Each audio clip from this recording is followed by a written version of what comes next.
Hola, ¿qué tal? Buenas noches. ¿Cómo están mis queridos hermanos? A todos los que se están por conectar. Vamos a comenzar con el estudio bíblico de un libro poético.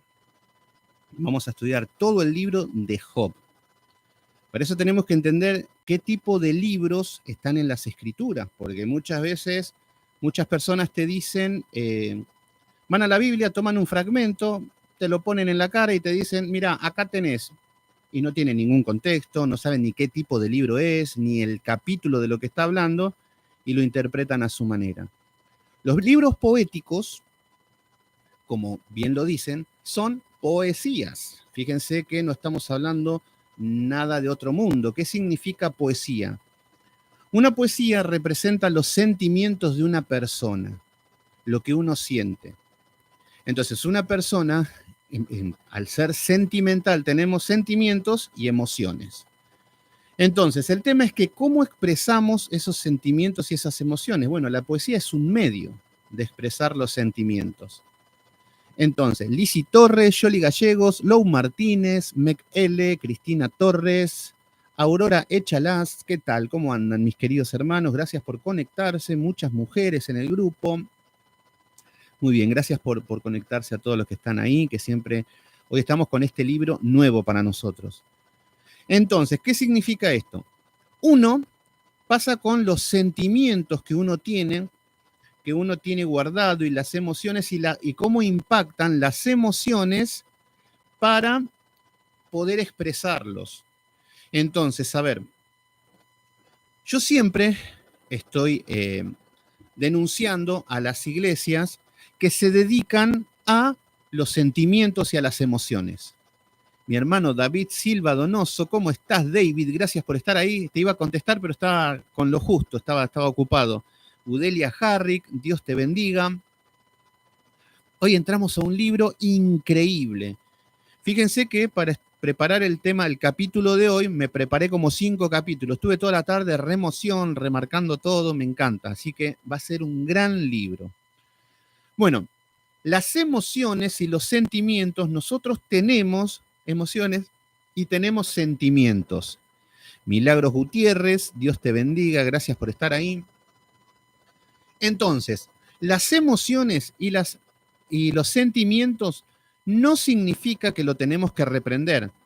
Yo lo que siempre hablo es que en la iglesia tenemos que dominar las emociones, dominar los sentimientos. Ahora, nos encontramos en una iglesia donde están bailando, donde están saltando y lo que importan son los sentimientos, eso está mal. Pero esto no significa que nosotros somos personas que no sentimos, que somos robots, no. El tema es que tenemos que tener dominio propio. Mis emociones no tienen que ganarme. Entonces, Viviana Castillo, Emiliano Maidana, Dios te bendiga. David, mi hermano David de Bursaco, ¿no? Sos de Bursaco. María Moreno, gracias a todos por estar ahí. Entonces, los libros poéticos, ¿qué vamos a encontrar? Poesía. ¿Cuáles son los libros poéticos? Salmos. Ahí tenemos poesía, sentimientos, lo que siente David. Se siente bien, escribe un salmo, recontento. Estoy feliz, vamos todavía. Estoy mal, estoy triste, estoy mal, me quiero morir, me quiero matar. Y bueno, y ahí expresa de una manera poética. ¿Se entiende? Entonces, Job, vamos a ver que va a ser un libro narrativo por un momento. ¿Por qué? Porque va a narrar la historia de un hombre que le va a pasar el mundo por encima. Se va a encontrar en el fondo del mar y vamos a ver qué siente ese hombre que le pasó un tractor por encima. ¿Se entiende? Entonces, Jonathan Herrera, mi hermano querido, ¿cómo estás? Gracias por estar ahí. Entonces, Job, vamos a ver que es poesía. Entonces, cuando vamos a ver que va a ser narrativo, porque va a contar la historia de que Job va a perder todo y se va a encontrar con amigos y va a haber debates, va a haber, se van a empezar a chicanear. En Argentina se dice chicanear, es como que pinchar y decirte cosas para que te enojes y ese tema. Entonces, pero en todo esto va a ser en un contexto poético en el que van a hablar. Entonces, Salmos es un libro poético, Eclesiastés es un libro poético, Proverbios es un libro poético, Cantar de los Cantares es un libro poético. Entonces, ¿qué hacen las iglesias? Agarran un Salmos y lo utilizan como doctrina y le decimos, no entendiste nada, Juanito, es una poesía. No, no, la Biblia me dice bailar con panderos y danza, me dice Salmos. Sí, pero es una poesía. Las poesías son subrealistas. Por ejemplo, si yo digo tengo el corazón roto, ninguno va a decir, uy, ¿cómo se te rompió el corazón? ¿Cómo está? No, la verdad es una expresión. ¿Se entiende? El problema es que estamos hablando esto, y esto te lo enseñan en la escuela primaria, ¿eh? No estamos hablando de una teología avanzada, y ahí están las iglesias practicando de una manera neófita. Pero bueno, vamos a ver de qué se trata este libro, Job capítulo 1. En el libro de Job capítulo 1 vamos a ver de qué se va a tratar este libro. Este libro va a tener preguntas universales. ¿Qué son preguntas universales? ¿De dónde vengo? ¿A dónde voy? ¿Quién soy? Todas esas preguntas se le va a empezar a cuestionar Job. Vamos a estar llenos de dudas y decir, pero ¿qué será esto? ¿No será esto? Entonces, cuando uno empieza a estar atribulado, con problemas, empieza a llenarse de preguntas. Y van a estar queriendo buscar la verdad y es ahí donde van a aparecer religiosos, amigos con buenas intenciones, psicólogos, y nos sentimos cada vez más confundidos. Entonces, ahí vamos a ver la situación. Entonces, preguntas universales van a ver, vamos a ver que va a haber un objetivo de este libro. Este objetivo va a ser el sufrimiento de los justos. El sufrimiento de los justos, muchas veces vamos a decir, ay, soy un buen tipo, no robo, no mato, no hago nada y me va todo mal. ¿Por qué? Bueno, Job se va a preguntar todo esto, y eso que él era un buen tipo de verdad, ¿eh? Y empezamos a decir, ¿qué hice mal? ¿Y cuál es el problema? Que no conocemos el carácter de Dios. Entonces, vamos a ver que el objetivo de este libro en sí va a ser de que Dios es el soberano y que Dios es el que reina. Entonces, yo hasta que no conozca a Dios no voy a entender nada de nada, ese va a ser el tema. Me voy a quedar con la psicología y con muchas posturas falsas. Entonces, el tiempo en el que se escribe este libro. Gastón Emanuel Collaud, ¿cómo andas, hermano? Dios te bendiga. Silvia Rojas, muchas gracias, Silvia, por estar ahí. ¿En qué año se escribe este libro? A ver, este libro está después de Esther. Pero esto acá, no, a ver, los libros están totalmente, no están todos ordenados cronológicamente. Primero que no sabemos en qué tiempo se escribió Job. Hola, Tana Chávez, ¿cómo estás? Dios te bendiga. No sabemos en qué tiempo se escribió Job, pero suponen muchos maestros de la palabra de que fueron en los tiempos de los patriarcas. ¿Quiénes son estos? Abraham, Isaac y Jacob. Estos son 1800 años antes de Cristo. Entonces, este va a ser más o menos el tiempo. El género literario de este libro es narrativo, porque está narrando la historia, lo que está aconteciendo, y los actores principales van a hablar de una manera poética. Ese es el libro. Entonces, y vamos a ver en cada versículo, va a ser increíble este libro. Y va a ser un tema para entrar en los salmos. Entonces, ¿cuál es el tema de esto? Es que Job se va a encontrar en una situación de que va a perder todo, pero Job es un hombre justo, este es el tema. Y al sentirse justo, él empezaba a buscar justificación. ¿Cómo puede ser que me vaya mal si yo soy bueno? Y él estaba luchando con esto. Claro, el hombre se imagina cómo le tiene que ir según su comportamiento y muchas cosas, y entonces uno empieza a suponer, pero vamos a ser justos y más vamos a sufrir, dice las Escrituras. Si hubo uno que fue justo, fue Cristo, y pregúntenle cómo le fue, cómo sufrió. Entonces, el creer muchas veces del que estamos haciendo las cosas correctamente no te garantiza del todo que te vaya bien en todos los ámbitos de tu vida. Y esto es lo que vamos a tratar de entender. Tony Aguilar, mi hermano querido de México, Luisa de la Cruz de Estados Unidos, Miguel Sánchez, muchas gracias a todos los hermanos que se conectan. Y vamos a comenzar, que ya tengo ganas de comenzar. Y vamos a ver hasta dónde llegamos. Esto acá arrancamos y vemos. Capítulo número 1. Hubo en la tierra de Uz un varón llamado Job. Acá aparece este hombre. La Pepsi, me dicen ahí. No, hace frío ya acá. En el verano sí, le di a la Coca-Cola, al hielo, a todo. Así que acá estamos, acá con un té, estamos 10 puntos acá. Bueno, hubo en la tierra de Uz un varón llamado Job. Y era este hombre perfecto y recto. Y decimos, wow, ¿quién es este hombre? ¿Quién es perfecto? Me imagino que debe tener la cara de Brad Pitt, debe tener, no sé. Y es recto. Acá decimos, empezamos a idealizar. El tema que está hablando un ser humano. Dios está hablando que había un hombre en la tierra de Uz que era Job, pero dice que era perfecto. ¿Qué significa una persona perfecta? A ver, yo no puedo decir que soy perfecto porque diría, ay no, me miro ya y me miro una nariz horrible, veo mal, me saco los anteojos, no puedo leer nada, de perfecto no tengo nada. Cuando hablamos de perfecto delante de Dios, es un cristiano que toma las escrituras y va hacia la perfección. Por ejemplo, hoy estamos mortificando un pecado. Pasiones desordenadas, estamos adulterio, fornicación, robos, hurto, chisme, calumnia, lo que sea. Si estamos trabajando en agradar a Dios, eso nos está llevando a la perfección. Nunca vamos a llegar a una perfección absoluta, pero Dios te ve como una persona que va en ese camino hacia la perfección. Esto es lo bueno de estar con esa perspectiva delante de los ojos de Dios. Entonces, perfecto nos habla de una persona que va camino a la perfección, corrigiendo sus caminos para agradar a Dios. ¿Se entiende? Y recto. Recto, estamos hablando que está conforme a las escrituras. Porque yo puedo ser recto conforme a la sociedad de este mundo.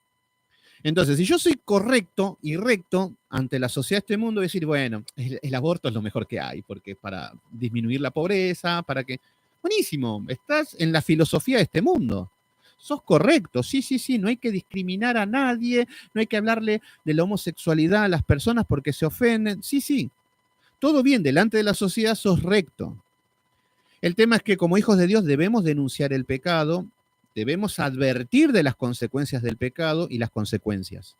Eso es lo que tenemos que hacer. No tenemos que juzgar, obviamente. No tenemos que prohibir. Si una persona del mismo sexo se quiere casar, no somos quienes para prohibirlos. Pero sí que advertirles de que están mal delante de Dios y que eso trae una consecuencia.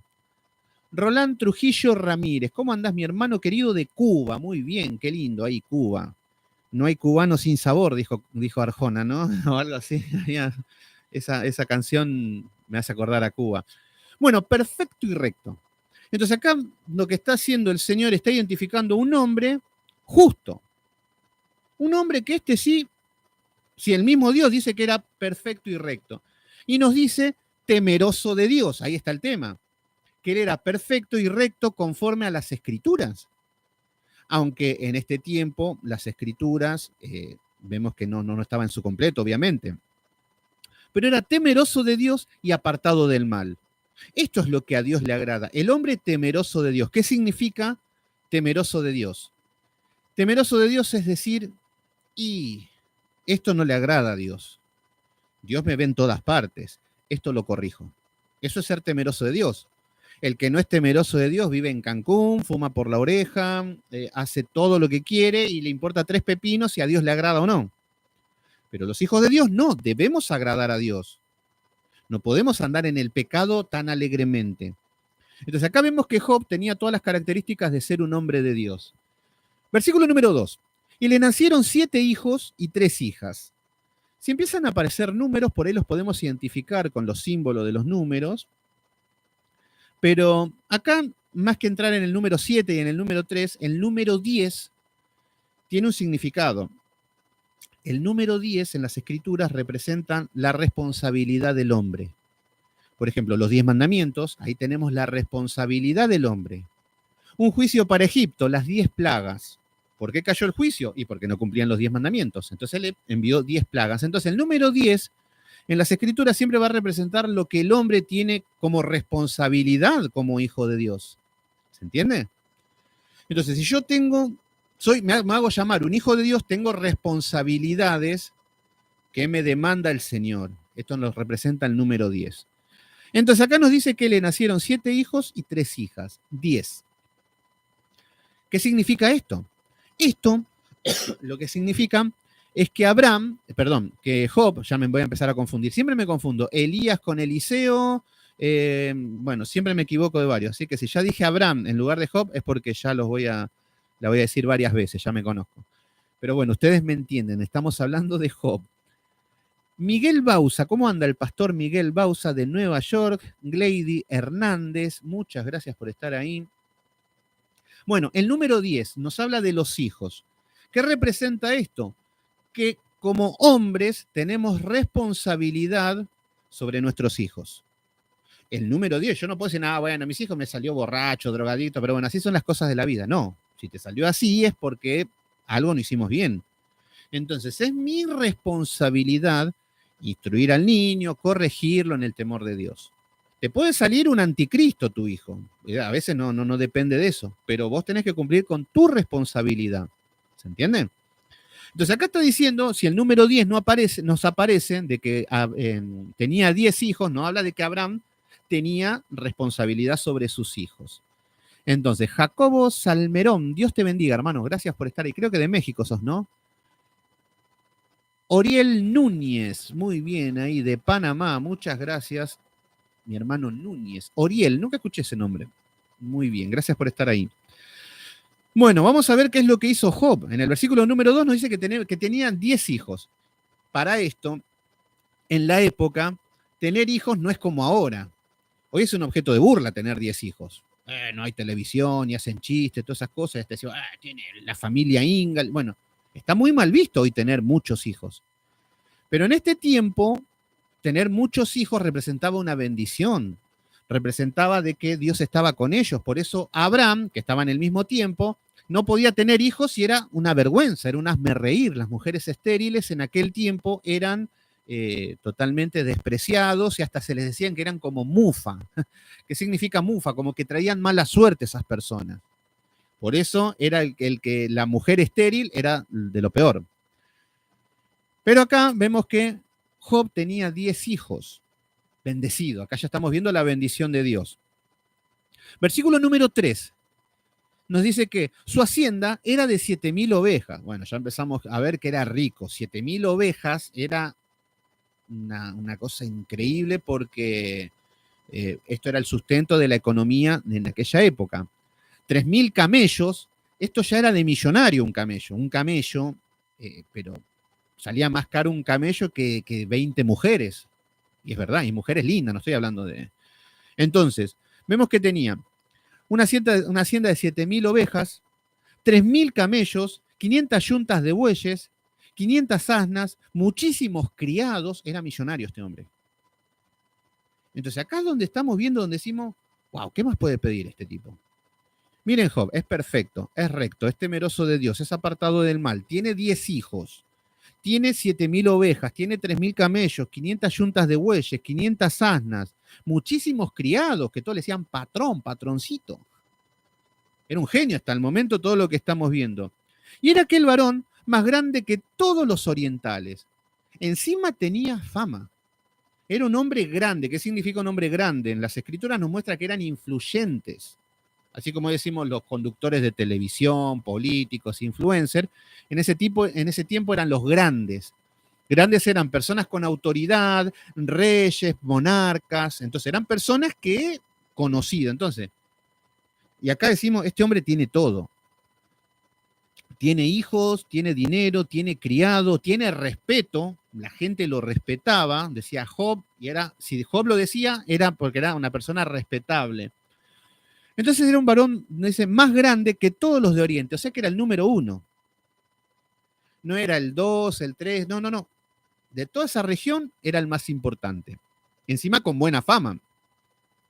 Entonces, esto no es doctrina de la prosperidad, porque la matemática del creyente es, claro, ¿cómo no les va a ir bien si él era perfecto y recto? Entonces, la matemática del hombre es decir, si una persona está viviendo en santidad, en obediencia y está bien delante de Dios, no puede sufrir. No. ¿Cómo vas a sufrir si sos perfecto? Eso es lo que el hombre cree, lo que el hombre decide. Pero estos no son los caminos de Dios. Fíjense que todos los apóstoles, todos los hombres de Dios, los profetas, hicieron lo correcto y fíjense cómo les fue. Entonces, pensar que me porto bien y me va a ir todo bien, eso es una doctrina mía, pero no es la doctrina de Dios. En principios y en valores, sí, obviamente, que al vivir en santidad, al vivir en obediencia, al vivir en sujeción, la vida empieza a tener un orden y Dios empieza a estar ahí, y Dios es bendición.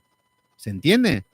Entonces, acá estamos viendo que Job tenía todo ordenado en su vida, una vida social increíble, la economía allá arriba, bendición con sus hijos. Versículo número 4. E iban sus hijos y hacían banquetes en sus casas. ¿Qué significa esto? Hacían banquetes.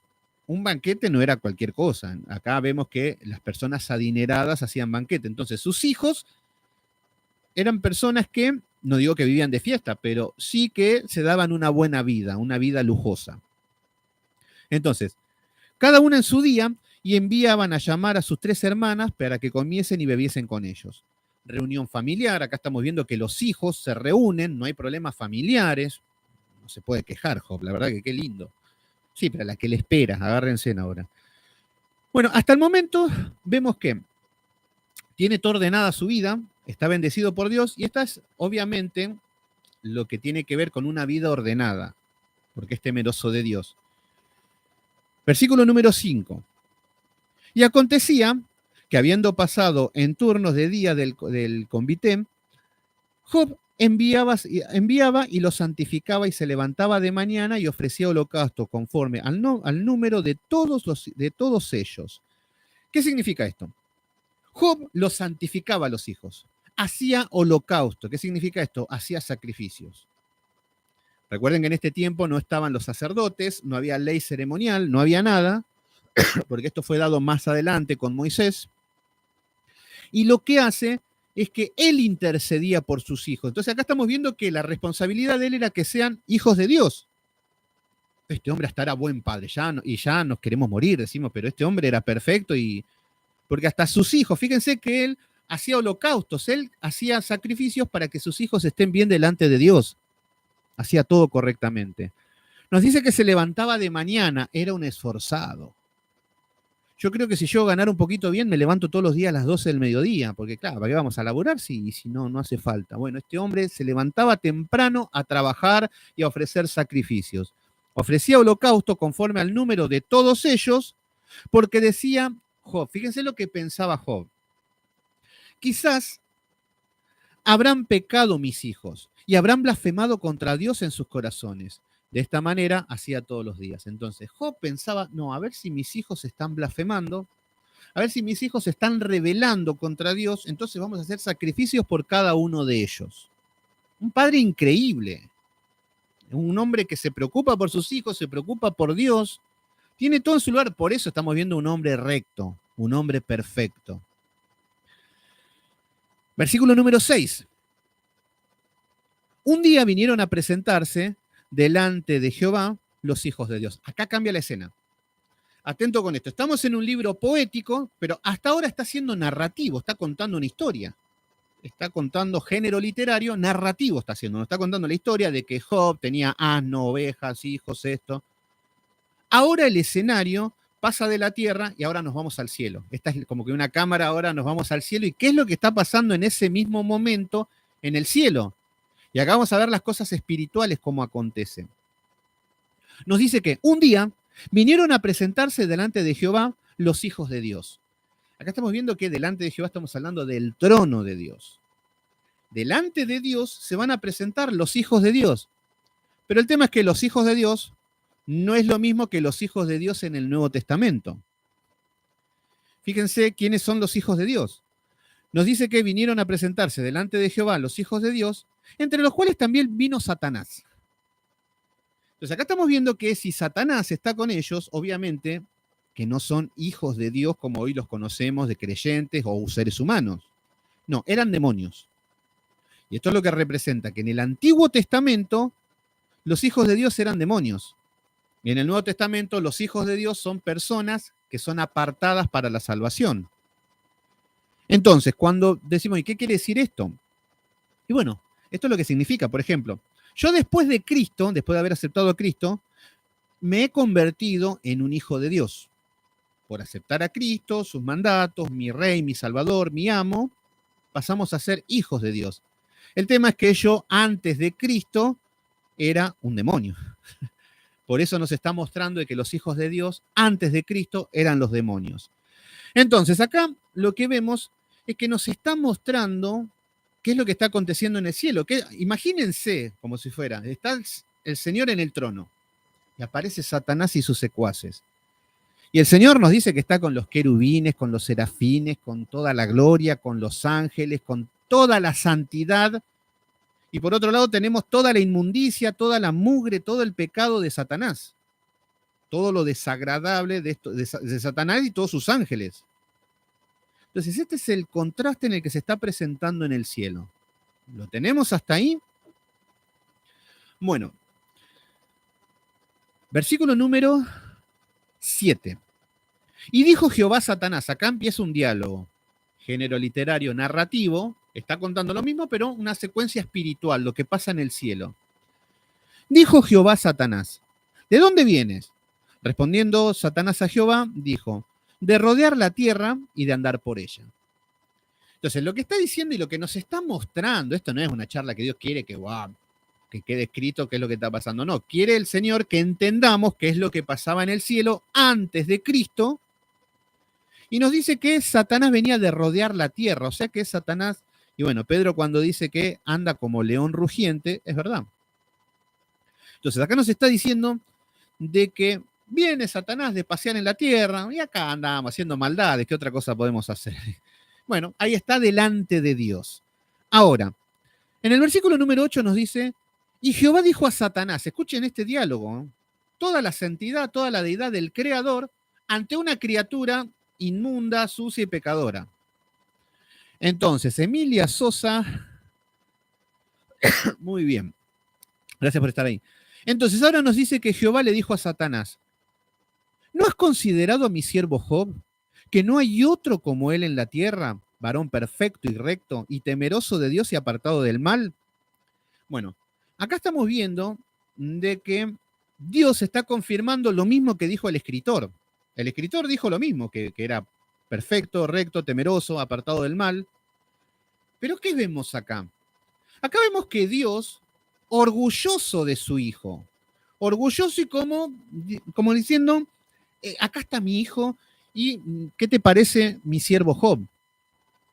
Entonces, si le está hablando a Satanás, y acá vamos a ver el rol que cumple Satanás. Entonces, acá nos dice, en el versículo número 9, respondiendo Satanás, que ¿cuál es el título de Satanás? El acusador. Choquito de Hoyos, Dios te bendiga, gracias por estar ahí. Daisy, Alaba y Bardo. Fíjense, respondiendo Satanás a Jehová, dijo, ¿acaso teme Job a Dios de balde? Y fíjense cómo empieza en la naturaleza de Satanás empezar a cizañar, a buscar defectos, problemas, errores, a querer tropezar. Y acá estamos viendo la función. Satanás es el acusador. Satanás es el tentador. Es él el que va a hacer lo posible para que los hijos de Dios caigan. ¿Se entiende? Tampoco es andar por la vida reprendiendo al diablo y todas esas cosas como hacen muchas iglesias, que eso es falso. No podemos andar así por la vida porque acá vemos la soberanía de Dios y una criatura delante de Dios insignificante en cuanto a autoridad y poder, porque es una creación. Bueno, y fíjense que Satanás le está diciendo, ¿acaso? Dice, ¿acaso teme Job a Dios de balde? Como diciendo, bueno, es como decir, bueno, mira, Job te ama mucho y claro, si vos le estás dando todo, así cualquiera te ama. Fíjense cómo empieza a ser esta chicana, como se dice acá en Argentina. Entonces, versículo número 10 nos dice, no le has creado alrededor de él y no le has cercado, alrededor de él y a su casa y todo lo que tienen. Bueno, lo que está diciendo es que vos te pensás que Job teme de balde, te ama porque sí. Bueno, y le está diciendo, no le has cercado alrededor de él. ¿Qué significa? Que le puso una cerca. Lo que Satanás está diciendo es que lo tenés bendecido a Job. Vengo de la tierra, de merodear por ahí, y a Job no le puedo hacer nada porque tiene una cerca. Y esto es lo que podríamos entender como cobertura espiritual. La cobertura espiritual, nos dice el Salmo 91, el que habita al abrigo del Altísimo morará bajo la sombra del Omnipotente. El que camina bajo la voluntad de Dios tiene una cobertura.